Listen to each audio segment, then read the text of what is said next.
Good morning students.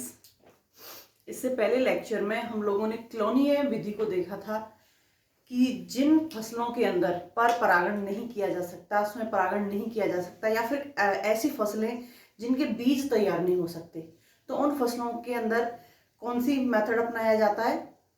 तो यहाँ पर उन फसलों के अंदर क्लोनीय मेथड्स को अपनाया जाता है। क्लोन्स के जरिए उनकी बहुत सारे कॉपीज को रेडी किया जाता है, क्लोन बना करके। तो नेक्स्ट चलते हैं। अब तक हमने जो पढ़ा है, हम बार बार उन्नत किस्मों की बात कर रहे हैं कि हमको बेटर किस्में चाहिए, उन्नत किस्में चाहिए। तो हम ये उन्नत किस्में जो हमने यहाँ पर रेडी की हैं, हमने तैयार की हैं, तो इनके अंदर क्या होना चाहिए, जो गुण विकसित किए हैं, जिनको हम बेस्ट कैरेक्टर कह रहे हैं, जिनको हम वांछित गुण कह रहे हैं, तो वो वांछित गुण जो पुरानी किस्म की तुलना में अधिक हैं, किसमें, नई किस्म के अंदर, वो क्या कहलाता है, वो गुण कहलाता है संकर ओज। संकर ओज। हाइब्रिड विग्योर।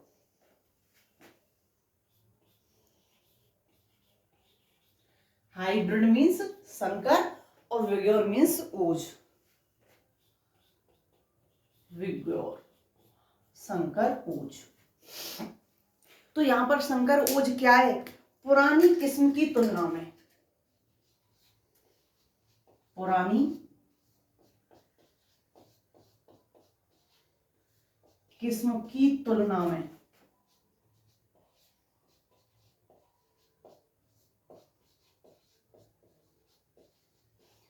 नई किस्म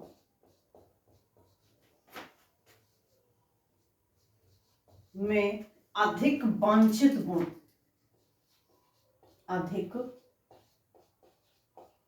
बेहतर या वांछित, बेहतर या वांछित गुण कौन कौन सी, अधिक पैदावार, अधिक पैदावार, ऊंचाई, पैदावार भी अधिक हो, प्लांट की ऊंचाई भी अधिक हो, परिपक्वन समय कम, परिपक्वन अवधि कम,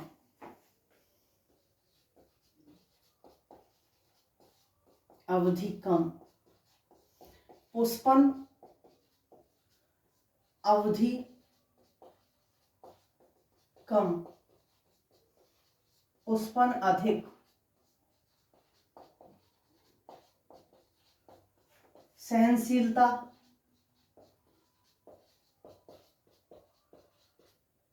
अधिक और प्रतिरोधकता अधिक।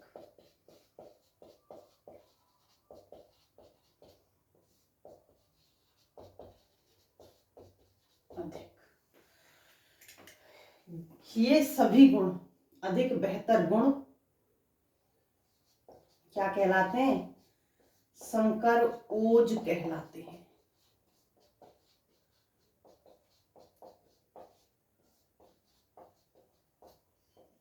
संकर ओज कहलाते हैं।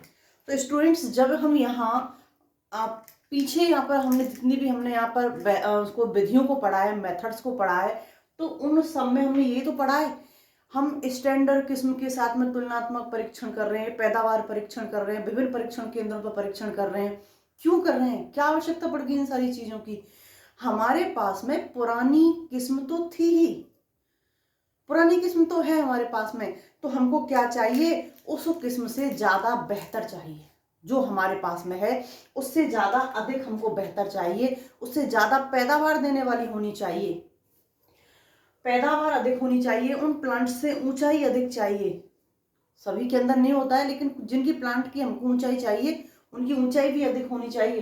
परिपक्वन अवधि कम होनी चाहिए। मान लिए कोई फसल 6 महीने में पक के तैयार हो रही है, तो वो 4 महीने में पक जानी चाहिए। पुष्पन की अवधि, किसी में 3 महीने में पुष्पन हो रहा है किसी फसल में, तो उसमें 1.5 से 2 महीने में पुष्पन हो जाना चाहिए। तो यहाँ पुष्पन भी अधिक संख्या में होना चाहिए, कम संख्या में नहीं, अधिक संख्या में पुष्पन होना चाहिए। उसकी सहनशीलता अधिक होनी चाहिए, सूखा पड़ जाए या पानी खारा मीठा हो जाए तो उन सब चीज को सहन करने की कैपेसिटी होनी चाहिए। और साथ में प्रतिरोधकता भी अधिक होनी चाहिए। अगर किसी प्रकार का कोई पैथोजन आ जाए, रोग कारक आ जाए, बैक्टीरिया है, वायरस है, फंगस है, कोई भी किसी भी प्रकार का अगर रोग कारक आ जाए तो इस रोग कारक को सहन करने की, इससे लड़ने की क्षमता उसके अंदर होनी चाहिए। प्रतिरोधकता क्या है? Immune system. हमारे अंदर इम्यून सिस्टम जो पाया जाता है, जो बाहर वाले पैथोजन से क्या करता है? लड़ने का काम करता है, हमको बीमार होने से बचाता है। तो ऐसे ही इनके अंदर क्या होना चाहिए? प्रतिरोधकता उच्च स्टैंडर्ड की होनी चाहिए, अधिक होनी चाहिए, जिससे वो प्लांट्स बाहर के जो पैथोजन्स हैं उन पैथोजन्स से अपने आप को क्या रख सकें? सुरक्षित रख सकें। तो ये जितने भी सारे गुण हैं, ये गुण पुरानी जो किस्म थी उससे अधिक हैं नई किस्म में। यही क्या कहला रहा है? संकर ओज कहला रहा है, हाइब्रिड विग्योर कहला रहा है, संकर ओज कहला रहा है। तो यहां दो शब्द आएंगे, एक तो आएगा हेटेरोसिस, हेटेरोसिस, और एक है आपका हाइब्रिड विग्योर, संकर ओज। तो संकर ओज में तो केवल और केवल हम गुणों को बताते हैं, गुणों को बताते हैं। तो हेटेरोसिस में क्या बताते हैं? यहां हेटेरोसिस के अंदर हम कौन कौन सी चीजों को बताते हैं? तो यहां हेटेरोसिस के अंदर हम गुण तो बताते ही बताते हैं, गुणों के साथ साथ कमियों को और बताते हैं। गुणों के साथ साथ क्या बताते हैं? कमियों को। क्योंकि अगला हमारा टॉपिक क्या है? हेटेरोसिस का। संकरोज तो हो गया आपका कि यही है संकरोज, इसी को कह रहे हैं हम संकरोज। तो यहाँ पर अगर संकरोज के साथ साथ हम कमियों को भी बताएं तो ये क्या कहलाता है? हेटेरोसिस कहलाता है। तो नेक्स्ट देखते हैं हम हेटेरोसिस किसे कहते हैं।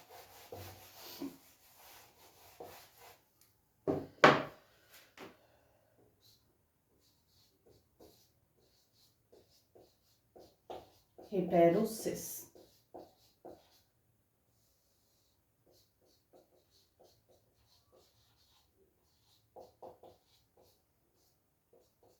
हेटेरोसिस, यहां पर हेटेरोसिस क्या है?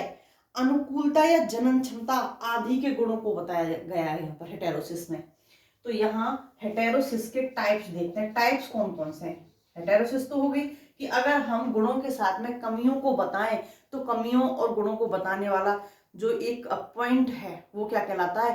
हेटेरोसिस कहलाता है। तो हेटेरोसिस के टाइप्स, हेटेरोसिस दो प्रकार की होती है, दो प्रकार की होती है। कौन कौन सी? ए यू हेटेरोसिस, यू हेटेरोसिस, और यू हेटेरोसिस भी दो प्रकार की होती है। यू हेटेरोसिस भी दो प्रकार की होती है। म्यूटेंट यू हेटेरोसिस, म्यूटेंट या म्यूटेशन, म्यूटेंट या म्यूटेशन, यू हेटेरोसिस। और दूसरी पाई जाती है बैलेंस, बैलेंस यू हेटेरोसिस, संतुलित, बैलेंस क्या? संतुलित। और दूसरी पाई जाती है स्यूडो हेटेरोसिस, स्यूडो हेटेरोसिस। तो यहां पर दो प्रकार की हेटेरोसिस पाई जाती है, एक तो यू हेटेरोसिस और दूसरी पाई जाती है स्यूडो हेटेरोसिस। यू हेटेरोसिस को हम बोलते हैं म्यूटेंट या म्यूटेशन यू हेटेरोसिस, और दूसरी होती है यहां पर बैलेंस यू हेटेरोसिस। जो यहां पर उत्परिवर्ती पाई जाती है, इसका जन्म किससे होता है? उत्परिवर्तन से। इसका जो जन्म होता है तो ये होता है उत्परिवर्तन से, उत्परिवर्तन से। और उत्परिवर्तन स्टूडेंट्स अधिकतर कैसे होते हैं? घातक। तो यहाँ पर जो म्यूटेंट या म्यूटेशन यू हेटेरोसिस पाई जाती है वो कैसी पाई जाती है? घातक पाई जाती है। और यहाँ पर अप्रभावी जीन्स पाए जाते हैं, अप्रभावी जीन्स पाए जाते हैं, घातक पाई जाती है और यहाँ पर अप्रभावी जीन्स पाए जाते हैं। लेकिन जो बैलेंस यू हेटेरोसिस है, ये बैलेंस यू हेटेरोसिस संतुलित संयोगों से, या फिर कहें जीन्स के संतुलित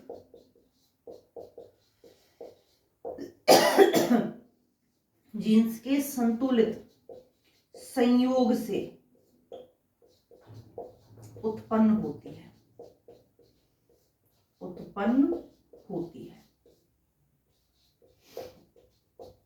हमने कोई म्यूटाजन का प्रयोग किया, उत्परिवर्तनीय कारक का प्रयोग किया। क्यों किया? क्या आवश्यकता पड़ गई कि हमको जीन्स में कुछ परिवर्तन लाना है। हमारे पास में जो वैरायटी है, जो किस्म है, उस किस्म में कुछ हमको हेर फेर करना है, उसको ज्यादा बेटर बनाना है। तो उसके लिए हम क्या करेंगे? यहाँ पर म्यूटाजेंस का प्रयोग करेंगे, उत्परिवर्तनीय कारकों का प्रयोग करेंगे, उसमें उत्परिवर्तन करेंगे। तो स्टूडेंट्स, अधिकतर उत्परिवर्तन कैसे होते हैं? घातक। लेकिन यहाँ जो कुछ हमारे लिए उत्परिवर्तन होंगे, जो बेटर हैं, जो हमारी जिस चेंज को हम करना चाहते हैं, वो चेंज जो कर रहे हैं, तो वो कैसे होंगे? संतुलित रूप से संयोग करेंगे। वहां पर जीन्स में संतुलित रूप से संयोग होगा। वो उत्परिवर्ती जीन्स भी होंगे और वो पुराने बिना उत्परिवर्तन वाले जीन्स भी होंगे। तो यहाँ पर उनके संयोग से जो यहाँ पर हेटेरोसिस प्रेजेंट होती है, वो क्या कहलाती है? बैलेंस यू हेटेरोसिस कहलाती है। जितने भी हमारे जो हम एक्सपेरिमेंट करते हैं, यहाँ पर जितने भी हम एक्सपेरिमेंट करते हैं, उन एक्सपेरिमेंटों में मैक्सिमम इसी को यूज किया जाता है। तो वहां पर बैलेंस यू हेटेरोसिस पाई जाती है। यहाँ हम जितने भी उत्परिवर्तन करते हैं उनमें बैलेंस यू हेटेरोसिस पाई जाती है। रीजन क्या है कि यहाँ पर जो वातावरण है, उस वातावरण के अकॉर्डिंग होते हैं। वो कैसे होते हैं? वातावरण के अकॉर्डिंग। तो वहां पर उस वातावरण के अनुकूल होते हैं, उसके अकॉर्डिंग होते हैं। तो इसलिए यहाँ पर इस प्रकार की हेटेरोसिस हमारे यूज की भी है, जितने भी एक्सपेरिमेंट करते हैं उनमें इस प्रकार की पाई भी जाती है। नेक्स्ट बात करते हैं हम स्यूडो हेटेरोसिस। स्यूडो का मतलब क्या है? फॉल्स, दिखावटी। हमको लगता है कि ये है, बट ऐसा कुछ होता नहीं है। तो यहाँ पर जो स्यूडो हेटेरोसिस पाई जाती है, वो पाई जाती है वेजिटेटिव,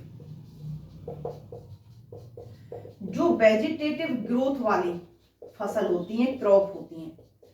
जो वेजिटेटिव ग्रोथ वाली जो क्रॉप होती हैं, फसलें होती हैं, जिनके अंदर कायक जनन की प्रोसेस पाई जाती है, उनके अंदर स्यूडो हेटेरोसिस पाई जाती है। यहां कायक जनन कैसा पाया जाता है? फास्ट।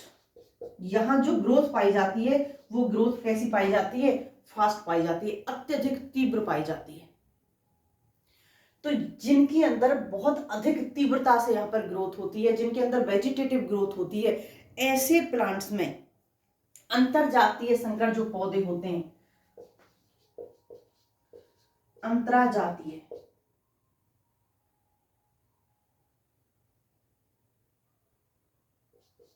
जो अंतराजातीय संकर होते हैं, इन अंतराजातीय संकरों में क्या हो जाती है? स्यूडो हेटेरोसिस उत्पन्न हो जाती है। तो यहां जितनी तीव्रता से ये उत्पन्न होती है, उतनी ही तीव्रता से क्या हो जाती है? डाउन हो जाती है। तो यहाँ पर ये हमारे लिए यूजफुल नहीं है, ये हमारे लिए यूजफुल नहीं है। कौन सी यूजफुल है?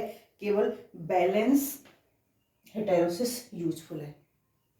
यहाँ उत्परिवर्तन इतने घातक होते हैं कि अधिकतर क्या हो जाते हैं? प्लांट्स या फिर कहें कि जीव मर जाता है, अधिक तीव्र उत्परिवर्तन हो जाते हैं। और यहाँ पर क्या आ जाती है? बंध्यता आ जाती है।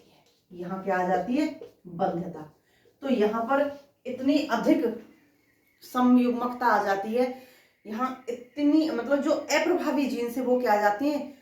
यहाँ पर समयुग्म की अवस्था में आ जाते हैं, या बंध्यता आ जाती है। जो फसल अगली पीढ़ी में जो अत्यधिक होनी और अधिक होनी चाहिए थी, वो क्या हो जाती है? बिल्कुल डाउन हो जाती है। बंध्यता आ गई तो मतलब क्या है? स्टेबिलिटी नहीं रही, अगली पीढ़ी आएगी ही नहीं। तो यहाँ पर इस प्रकार से दो प्रकार की यहाँ पर क्या पाई जाती है? हेटेरोसिस पाई जाती है।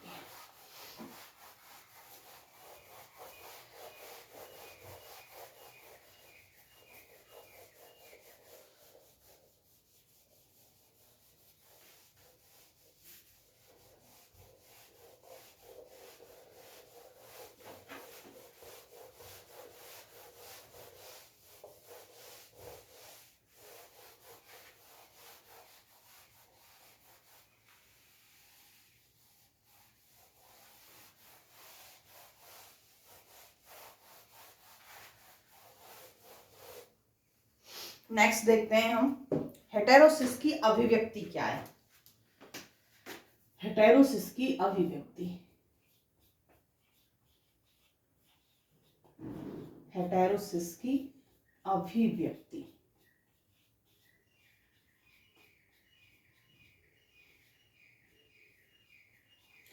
हेटेरोसिस को कैसे प्रदर्शित करेंगे कि यहाँ पर हेटेरोसिस है या नहीं है, कैसे अभिव्यक्ति होगी। तो यहाँ पर जो जनक प्लांट हैं, जो जनक हैं, जनक पादप हैं, इन जनक पादपों की तुलना में, जनक पादपों की तुलना में जो संतति होगी, तुलना में संतति में उत्कृष्ट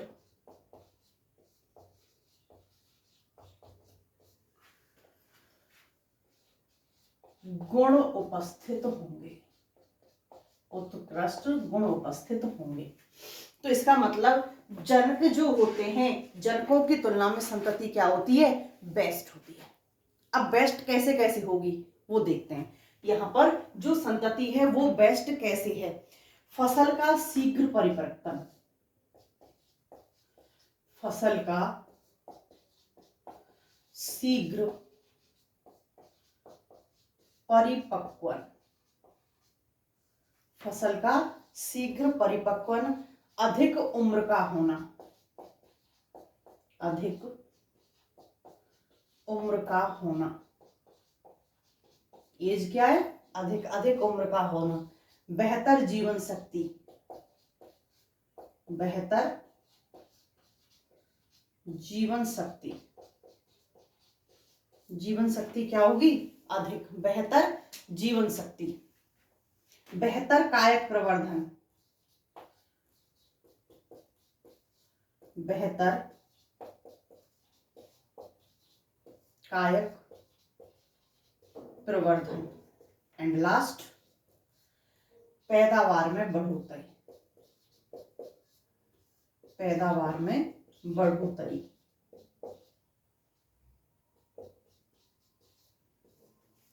यहां पर सारे के सारे गुण कौन से हैं, हेटेरोसिस को अभिव्यक्त कर रहे हैं, हेटेरोसिस को बता रहे हैं। अब तो पता चल गया हेटेरोसिस है क्या, संकरोज का बाप। क्योंकि संकरोज में केवल क्या था, क्योंकि माँ बाप बताते हैं कि ये कमी है तुम्हारे अंदर, तो ये तो गुणों के साथ साथ में कमियों को भी बता रहा है। तो देखिए फसल का शीघ्र परिपक्वन, अभी तो कुछ देर पहले मैंने आपको बोला था कि मान लीजिए कोई फसल है जो 5 से 6 महीने में क्या हो रही है, परिपक्व। अब जब यहाँ टाइम अधिक होगा परिपक्वन का, 5 से 6 महीने में परिपक्व हो रही है, तो यहाँ ये भी तो हो सकता है कि अधिक टाइम की वजह से इसमें रोग लग जाए, यहाँ ये रोगग्रस्त हो जाए। जब परिपक्वन की अवधि अधिक होगी तो यहाँ पर रोगों के लगने की या रोगग्रस्त होने की संभावना भी अधिक होगी। तो अगर यहाँ यही टाइम ड्यूरेशन 3 से 4 महीने की है, 3 से 4 मंथ में अगर कोई फसल कंप्लीट हो रही है पक करके, तो हम यहाँ पर ये अधिक सुरक्षित रहेगी, किसकी तुलना में, इसकी तुलना में। क्यों, क्योंकि यहाँ पर रोगग्रस्त होने के चांसेस क्या हो जाएंगे, कम, यहाँ रोगग्रस्त होने के चांसेस घट गए। मान लिया कोई फसल अक्टूबर नवंबर में बोई या अक्टूबर में बो दी, अगर वो अक्टूबर फरवरी तक जाकर के वो कंप्लीट रेडी हो गई, तो हो सकता है कि उसके अंदर रोग ना लगे। पीछे जैसे जैसे मौसम चेंज होगा तो यहाँ विभिन्न प्रकार की सूखा का सामना करना पड़ सकता है, तेज धूप का सामना करना पड़ सकता है, या किसी और प्रकार के पैथोजन का सामना करना पड़ सकता है। उसके अंदर प्रतिरोधकता है तो ठीक है, अन्यथा क्या होगी, पैदावार घट जाएगी, यील्ड घट करके नीचे आ जाएगी। तो यहाँ पर परिपक्वन की अवधि जितनी कम होगी उतना बेस्ट है। साथ अधिक उम्र का होना, बोले यहाँ तो घटाने की बात कर रहे हैं, यहाँ बढ़ाने की बात कर रहे हैं। तो देखिए जो फल वाले प्लांट होते हैं, फल वाले, इनकी उम्र जितनी अधिक होगी, उम्र जितनी अधिक होगी उतनी ही यहाँ पर फल क्या होंगे, अधिक। तो ऐसे पादप जिनके अंदर प्रतिरोधकता उपस्थित है, सहनशीलता उपस्थित है, पैदावार अधिक दे रहे हैं, तो यहाँ इनकी उम्र भी कैसी होनी चाहिए, अधिक होनी चाहिए, जिससे अधिक समय तक ये क्या कर सकें, पैदावार दे सकें। तो इनकी एज भी अधिक होनी चाहिए। बेहतर जीवन शक्ति, तो जीवन शक्ति से क्या मतलब है हमारा, सहनशीलता, प्रतिरोधकता, दोनों ही कैसी होनी चाहिए, अधिक। प्लांट के अंदर सहनशीलता भी अधिक होनी चाहिए, प्लांट के अंदर प्रतिरोधकता भी अधिक होनी चाहिए। तो प्लांट कैसे होने चाहिए, मजबूत, मजबूत होने चाहिए, और साथ ही साथ कैसे होने चाहिए, तीव्र वृद्धि वाले, तीव्र वृद्धि वाले होने चाहिए।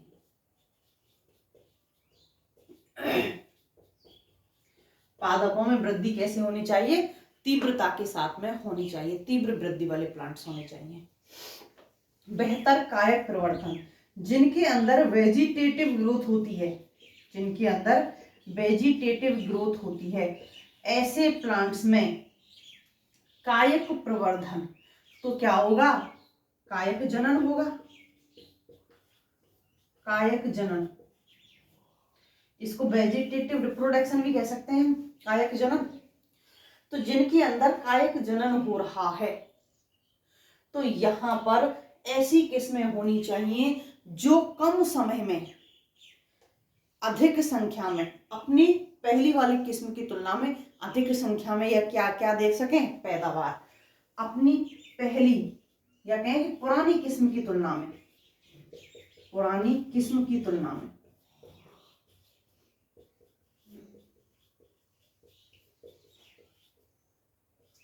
अधिक पैदावार में, अधिक पैदावार में, तो ऐसी इनके अंदर कैपेसिटी होनी चाहिए। तो बेहतर कायक प्रवर्धन है होना चाहिए। लास्ट, पैदावार में बढ़ोतरी, पैदावार हम किससे देखते हैं, फल, फूल, बीज, दाना, इन सारी चीजों से। जिनके अंदर फल है उनके अंदर फल लगने चाहिए। जो हमारे फूल वाले प्लांट्स हैं, जिनके फूल की हम खेती कर रहे हैं, उनमें फूल अधिक होना चाहिए। जो सीड वाले या दाने वाले प्लांट हैं, उनके अंदर सीड या दानों की संख्या अधिक होनी चाहिए। तो ये सारी चीजें जब अधिक होंगी तो पैदावार में क्या हो जाएगी, बढ़ोतरी हो जाएगी। तो यहाँ पर जो संकर प्लांट होते हैं, वो संकर प्लांट अपनी जो पुरानी किस्में होती हैं, इन सभी में उनसे क्या होते हैं, आगे होते हैं। तो ये सारी चीजें उनमें कैसी होती हैं, अधिक पाई जाती हैं। नेक्स्ट देखते हैं अंतः प्रजनन अवनमन। अंतः प्रजनन अवनमन क्या होता है,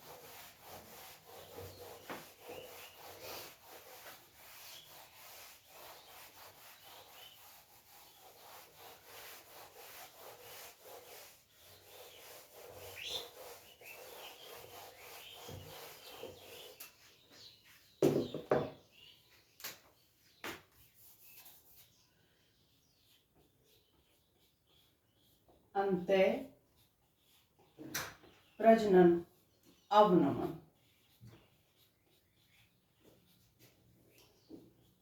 अंतः प्रजनन अवनमन, इन ब्रीडिंग डिप्रेशन,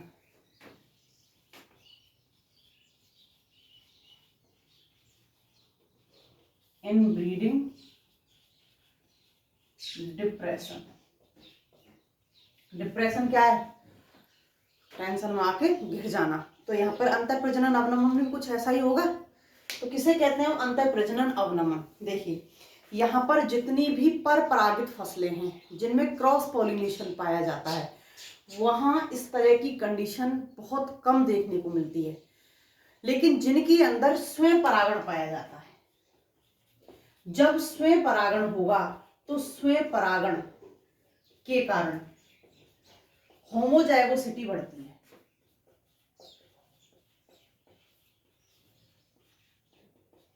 होमोजाइगोसिटी बढ़ती है। मान लीजिए कि यहां पर कोई पहली इससे ऐसे पहली जनरेशन है, फर्स्ट जनरेशन है। इस फर्स्ट जनरेशन में पादप इस तरीका के क्या थे, अधिक, और इस तरीका के पादप क्या थे, कम। इनके अंदर स्वयं परागण हुआ,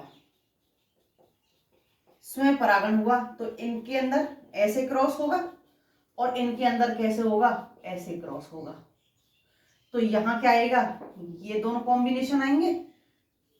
अब यहां पर इसकी संख्या बढ़ गई, संख्या बढ़ी या नहीं। अब इनको छोड़िए, इनके अंदर फिर स्वयं परागण हो रहा है, तो यहां पर फिर वापस से यही कॉम्बिनेशन आएंगे, तो इनकी संख्या फिर बढ़ गई। तो यहां पर लगातार इनकी संख्या बढ़ती चली जाएगी।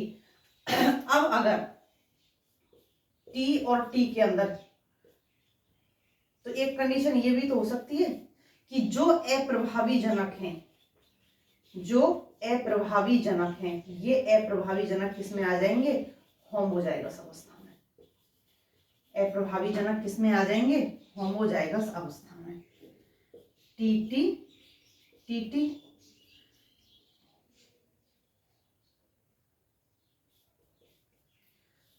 ये आ गए। चेकर बोर्ड बना के जब हम करते हैं तो यही तो होता है हमारे चेकर बोर्ड में। तो यहां भी स्मॉल में आ गए, यहां भी स्मॉल में आ गए। तो यहां पर ये संख्या लगातार बढ़ती जा रही है स्वयं परागण से।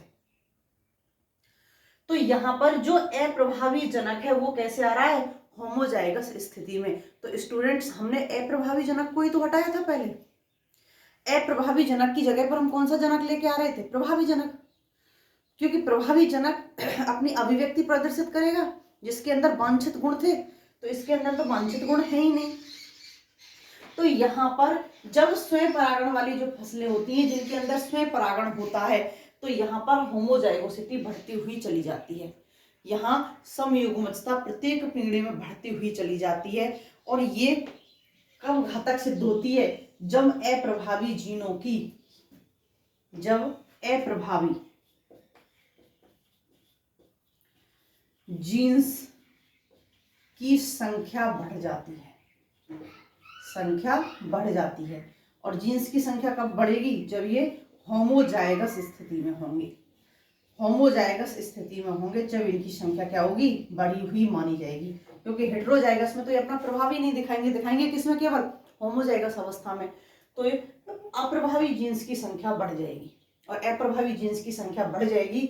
तो यहाँ पर जो पैदावार थी वो भी घटेगी, पुष्पन की अवधि है वो बढ़ जाएगी, पुष्पों की संख्या है वो घट जाएगी, पुष्पन की अवधि बढ़ जाएगी, पुष्पों की संख्या घट जाएगी, प्रतिरोधकता घट जाएगी, सहनशीलता घट जाएगी। तो जो गुण हमने बढ़ाए थे अब तक वो क्या हो जाएंगे, घट जाएंगे। और जो चीज घटाई थी वो क्या हो जाएंगी, बढ़ जाएंगी। तो हमने जो बेस्ट क्वालिटी बनाई थी, जो बेस्ट किस्म बनाई थी, वो कहाँ पहुंच गई, जहां से हम उसमें सुधार ला रहे थे करते, वो वापस से वहीं पहुंच गई। तो गुणों का घटना, वांछित लक्षणों का घटना क्या कहलाता है, अंतः प्रजनन अवनमन कहलाता है। जो गुणात्मक गुण थे उन गुणात्मक गुणों में ह्रास की जो प्रोसेस है, ये ह्रास की प्रोसेस क्या कहलाती है, अंतः प्रजनन अवनमन कहलाती है। अब इस अंतः प्रजनन अवनमन के कारण कौन कौन से गुण दिखाई दे रहे हैं। अवगुण कहेंगे, गुण तो नहीं कह सकते उन्हें, क्योंकि अगर अंतः प्रजनन अवनमन किसी भी फसलीय पादप के अंदर प्रेजेंट है, आ गया है, तो इसके प्रभाव क्या क्या होंगे। अंतः प्रजनन अवनमन के प्रभाव कौन कौन से दिखाई देंगे हमें, देखिए प्रभाव को देखते हैं। जीवों में घातक जीनों की उपस्थिति, जीवों में घातक जीनों की उपस्थिति,